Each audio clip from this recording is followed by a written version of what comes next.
الجنوب معروف بالواحات ولا كيما يسميوهم هوني الغابات، واحنا الليلة بتنا في غابة عمار في نفطة اللي ضيفنا حذاه وعمل بينا دورة الصباح فسر لنا بها انواع التمر وكيفاش كانوا يخزنوه بالطريقة التقليدية. القصبي والجندي والغرس، قصبي والجندي والفطير وفقوس الكعبة تاع خضراء قد شبه الفقوسة كبير، وتوز زيت وبيض حمام. فما نوع بيض حمام انا مكركب كي البيض تاع الحمام 95 نوعية خواب. ولا فما ديار فيها مخزن، فيها مقصورة قصيرة يصووا فيها الخابية. الخابية دي مخدومة بالزبز، يحشوا فيها التمر يعفسوه برجليه منها يدموه وزيد الصب بالعديلة. قبل كانت العديلة هي والقروية، هذوما كلهم مخدومين بالسعف، ما كانش قبل لك البلاستيك ولا.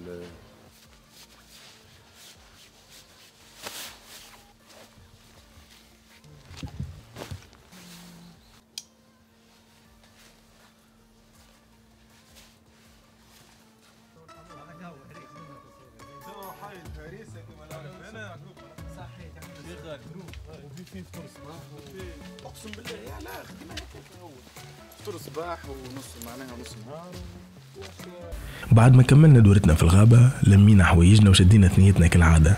في الطريق تعدينا على توزر المدينة اللي طابعها ياسر مزيان، خاصة انه البني الكل بالقالب، الحاجة اللي تميزها على بقية المناطق اللي تعدينا منهم.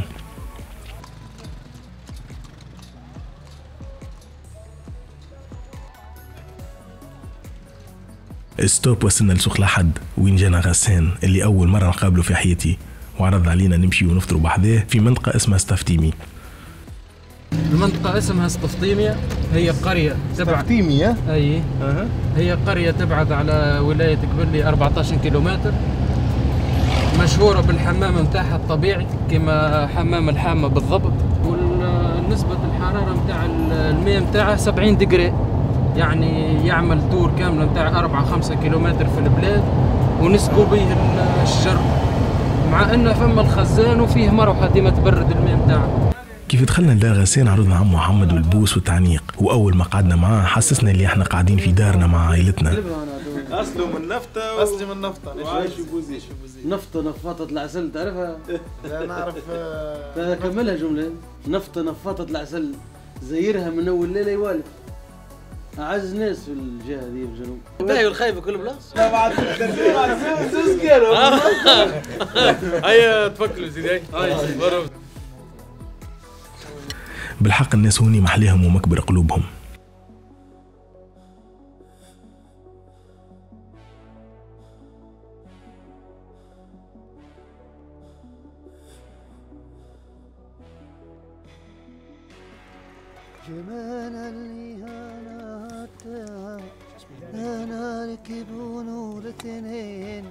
من ستفتيمي غسان وصلنا للصابرية. خونا الازهر عرض علينا نباتة في قلب الصحراء، هو يطيبلنا في خبز الملة تحت الرمل، وتوفيق يغني لنا ويحضر لنا في المرقة محرحرة للعشاء.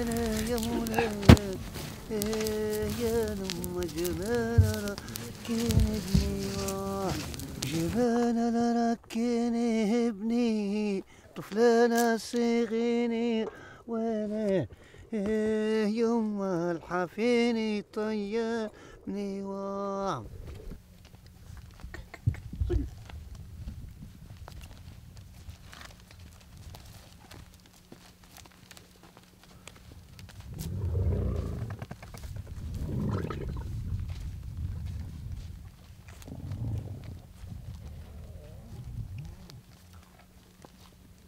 قديش عاداتنا مختلفة وثقافتنا غنية، وخاصة قديش قلوبنا حنين على بعضنا مهما كانت ظروفنا صعيبة. الازهر وتوفيق ما خلاهم يعاملوا معانا.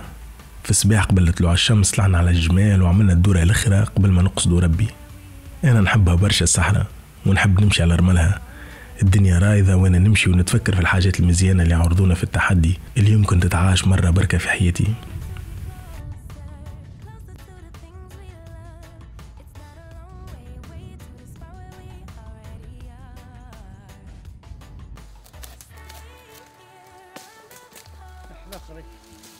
كيف وصلنا للغابة نلقى أهل المنطقة يجمعوا في التمر، دخلنا نجمعوا معاهم. حسيت عنا برشا زهر، كل يوم نعيشوا على قليلة تجربة ولا اثنين جدد، نتعلموا حاجة جديدة على بلادنا، واللي أهم من هذا الكل في كل منطقة تنزاد لنا عائلة جديدة وأخوات جدد.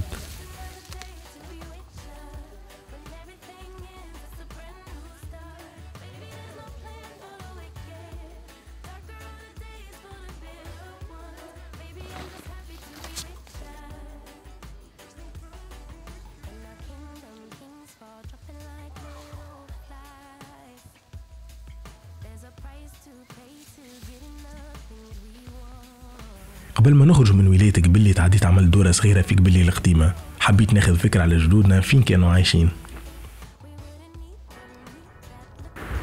اليوم نوينا نوصلوا لجزيرة جربة، خذينا برشا ستوبات وتعبنا برشا في الثنية.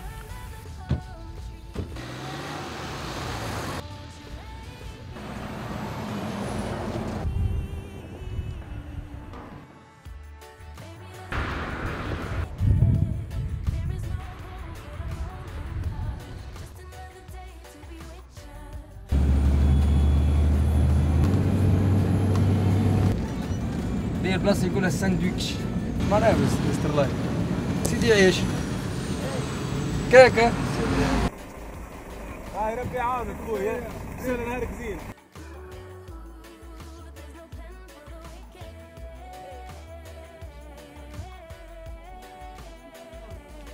المباتة كانت في المي بحذ اخونا فريد وعائلته، اما اكثر واحدة حبيتها هوني هي امي منوبية ولبستها الجربية، قعدت تحوسوا معايا وتخرف لي على جربة وعلى عاداتهم وتقاليدهم، وعلمتني كيفاش ننظفوا الزيتون، كيفاش نجمعوه ونلموه قبل ما ناكلوا المسوف الجربي مع العائلة الكل بين الزيتونات. موجود راهو. اي تخيلني بعد فرحت بيه. اي كل شيء موجود.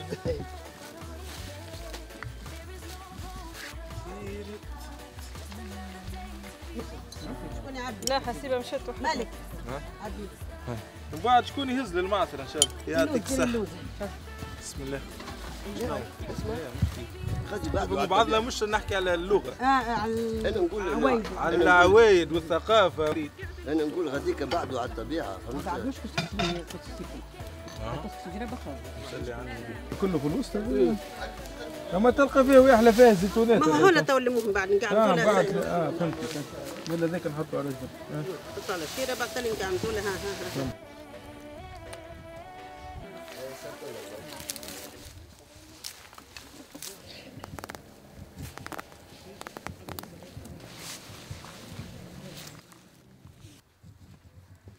بسم الله.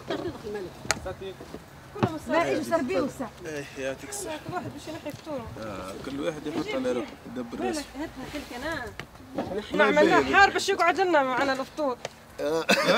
سار والله فكرة ذكية والله. تكتيك انا عبيت بالكدا. عجبتني.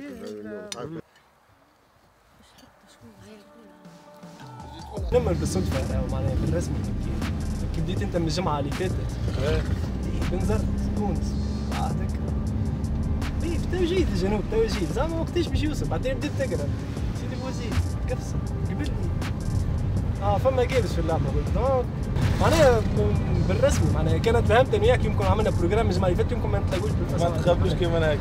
ومن جربة خلينا ستوب جديد القابس، وقفنا في الحامة بعد اخونا صفوان اللي فرح بينا برشا، وهزنا عملنا حمام في شانشو، تفرشكنا شوية بعد تعب ثنية. ومن قدام الحمام لقينا ستوب وصلنا ديريكت لصفاقس وين لقينا برشا اصحاب يستناو فينا، كل واحد فيهم ماذا بيه نباتوا حذاه ويفرح بينا، داروا بينا في المدينة وعملنا قهوة في الكامور وكملنا حضرنا على غروب الشمس.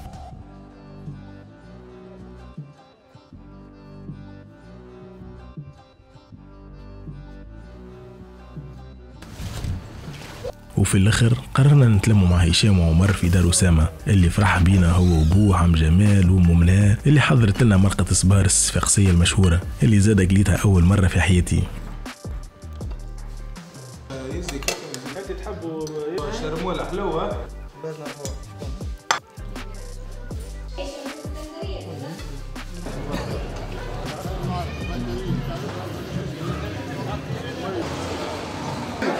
لا تدخل شوف طابت اليوم ويعرف يجيب عايشه كلام خالد. وصباح كيف خرجنا نلقاو البلاد عامره وحيه، تعدينا من سوق الخضره وسوق الحوت وشدينا الكياس نوقفوا في ستوب كالعاده. غسان ملي تقابلنا في قبلي ما فارقناش وكمل معنا التحدي في بقيه الولايات. هي ذاك المترو سيدي علقه يا اما ذاك حرقها في الوحده في النار بتاع الكومتين. الليله المباتة بعد اصحابي في قصر هلال طيبت لنا عبير كسكسي بالعصبان تاكل وراها صوابعك وتفهمنا باش يخلطوا علينا من غدوه لسوسه. بدينا نتعب بديت الكبيره توفى. شاوي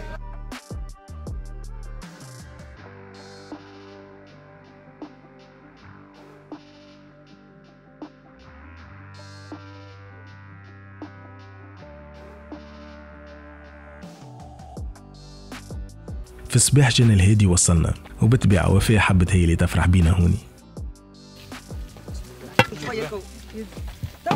شكون جاب لي الفلاق بكري؟ شكون جاب لي الفلاق؟ لمتنا الكل في الثانية بحذا والدتها ربي يفضلها، نصبنا خيمنا وحضرنا عشانا مع بعضنا وتلمينا بجنب النار ندافاو.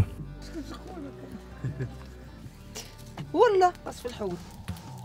مانيش مستوعب اللي تحدي بيشوفه واللي ما عادش برشا باش نتفارقوا، اما زاده فرحان بهالمحبه وهالناس الغاليين اللي دايرين بيا. ما نسيتش اللي انا خرجت نلوج في الخير في تونس، الخير اللي ما فارقنيش حتى لحظه من اللي فوت عتبه الدار. عدي خلينا نسمعها شويه.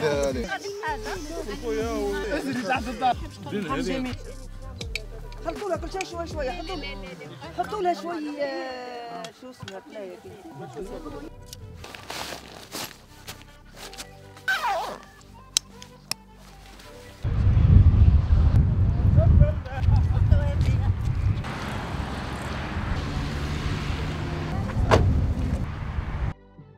في الصباح كملنا خذينا اخر ستوبات وصلنا بيهم لبني خلاد، وين ضيفونا قاسم وامال وناديه ومحمد بحذاهم، وتلمينا اخر لما بين شجر البرقدان.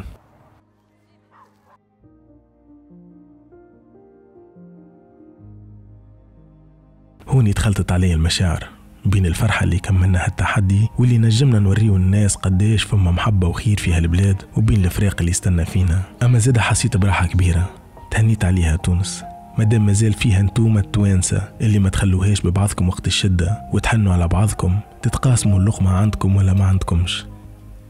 وانا نوعدكم مادام مازلت عايش باش نبقى ندور في بلادي ونوريها لكم كيما انا نشوفها بروحي وبقلبي مش كان بعينيا. ما تنساوش تشتركوا في اليوتيوب باش تحضروا على الفيديوهات الجايين اول ما يهبطوا.